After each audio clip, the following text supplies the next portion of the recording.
വീട്ടിലൊരു ഫംഗ്ഷനൊക്കെ വന്നാൽ വീട് ഒരുക്കാനും ഒതുക്കാനും ആൾക്കാരെ സൽക്കരിക്കാനും ഒക്കെ എനിക്ക് ഇത്തിരി ഇഷ്ടമാണ്. അതിപ്പോൾ എൻ്റെ വീട്ടിലാണെങ്കിലും എൻ്റെ ഫ്രണ്ട്സിൻ്റെ വീട്ടിലാണെങ്കിലും. സൂര്യൻ ടിൻഡോ ചേട്ടനും എൻ്റെ ഫ്രണ്ട്സാണ്. അവരുടെ മോൻ്റെ ബർത്ത്ഡേക്ക് വീടും ഡെക്കറേറ്റ് ചെയ്യാമെന്ന് വെച്ചപ്പോൾ ഞാൻ ചാടിക്കറി യെസ് പറഞ്ഞു. കളറും തീമും എല്ലാം എൻ്റെ ഇഷ്ടത്തിന് ചെയ്തെന്ന് പറഞ്ഞപ്പോഴാണ് ഞാൻ ശരിക്കും പെട്ടത്. ബഡ്ജറ്റ് ഒരു ഇഷ്യൂ അല്ലായിരുന്നെങ്കിലും ഒരു ബർത്ത്ഡേ ഫംഗ്ഷന് വേണ്ടി ഒരുപാട് കാശ് ചിലവാക്കുന്നുള്ള എനിക്ക് അത്ര യോജിപ്പൊന്നുമില്ല. അതുകൊണ്ട് തന്നെ കുറച്ച് സാധനങ്ങളൊക്കെ ഞാൻ റെന്റ് എടുക്കാന്ന് വെച്ചു. ഈ വീഡിയോ കാണുന്ന ഫ്രെയിമും പമ്പും പിന്നെ ആ ക്ലോത്തും എല്ലാം കൂടി ഞാൻ മാർക്കറ്റ് പ്ലേസിൽ നിന്ന് റെന്റ് എടുത്ത ഒരു ദിവസത്തേക്ക് എല്ലാത്തിനും കൂടി എനിക്ക് ഒരു $10 താഴെ ആയിട്ടുള്ളൂ. ആ ബലൂണിന്റെ സെറ്റ് ഞാൻ ആമസോണിൽ നിന്ന് ഓർഡർ ചെയ്താൽ എനിക്ക് ഇഷ്ടപ്പെട്ട ഒരു കളർ നോക്കി ഞാൻ അങ്ങ് ഓർഡർ ചെയ്തു. പറയാൻ വിട്ടുപോയി, വീഡിയോയിൽ എന്റെ കൂടെ ഉള്ളതാണ് സിഞ്ചിത്തേട്ടൻ, എന്റെ അസിസ്റ്റന്റ് ഒന്നും അല്ല, ഞങ്ങളുടെ വേറൊരു ഫ്രണ്ട് തന്നെ. മീറ്റിംഗ്സും കോളും ഉണ്ടെന്ന് പറഞ്ഞ് ശ്രീജിത്ത് കഴിഞ്ഞപ്പോൾ എന്നെ സഹായിക്കാൻ കൂടിയതാണ് ആള്. സിഞ്ചിത്തേട്ടൻ കൂടി ഇല്ലായിരുന്നെങ്കിൽ ആ കാണുന്ന ഫ്രെയിമും ഞാനും കൂടി യുദ്ധം തന്നെ അവിടെ നടന്നേനെ. ഫ്രെയിം സെറ്റ് ചെയ്യുന്നതിനെക്കാട്ടി കൂടുതൽ സമയം എടുത്തു ആ കാണുന്ന ക്ലോത്ത് ഒന്ന് ഫിറ്റ് ചെയ്യാൻ. എനിക്കറിയാം ഇത് ഇങ്ങനെയൊന്നും അല്ല ചെയ്യേണ്ടത്, കാരണം ഞങ്ങൾ പ്രൊഫഷൻസ് അല്ല.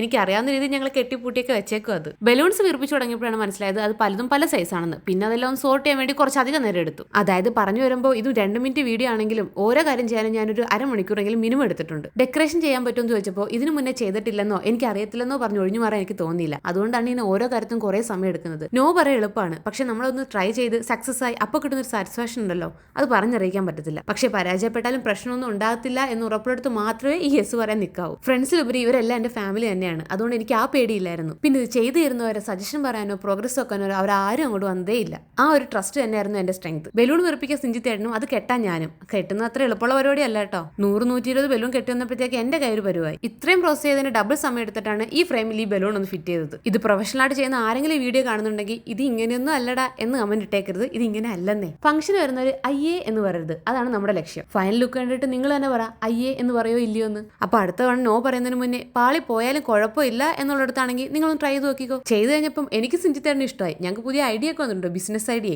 സിഞ്ചിത്തേട്ടൻ വീഡിയോഗ്രാഫി, ഞാൻ ഡെക്കറേഷൻ. എന്താ അല്ലേ. പിന്നെ ഈ ബർത്ത്ഡേ ഫംഗ്ഷൻ കഴിഞ്ഞ മാസമായിരുന്നു കേട്ടോ. അപ്പോൾ ശരി, ഇനി അടുത്ത വീഡിയോ കാണാം.